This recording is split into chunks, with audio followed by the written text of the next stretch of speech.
মানুষ তখনই বিপদে পড়ে যখন মানুষ না অতিরিক্ত কথা বলে।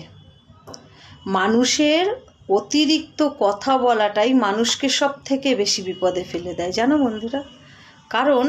কারণ মানুষ যখন অতিরিক্ত কথা বলে না, তখন তার চিন্তা করার ক্ষমতা, তার বোঝার ক্ষমতা অনেকটা হ্রাস পায়। সে নিজের জন্য সময় ব্যয় করার চেয়ে বেশি অন্যকে বোঝানো, অন্যকে শোনানো বা অন্যকে কিভাবে নিচে নামানো যায় সেই দিকে ফোকাস করে। নিজে কিভাবে শুনবে, বুঝবে, নিজের চিন্তা শক্তি কিভাবে বাড়াবে সেদিকে কিন্তু মানুষের একটুও লক্ষ্যই থাকে না।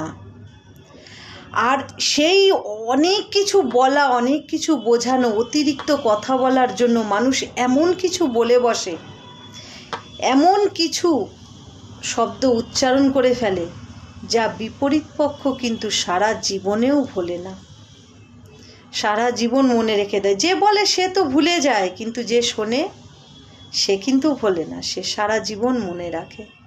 তাই বেশি বলার থেকে কম কথা বলে নিজেকে বোঝার চেষ্টা করো, নিজে শোনার চেষ্টা করা, নিজের চিন্তা শক্তিকে বাড়ানোর চেষ্টা করাটা মনে হয় বুদ্ধিমানের কাজ।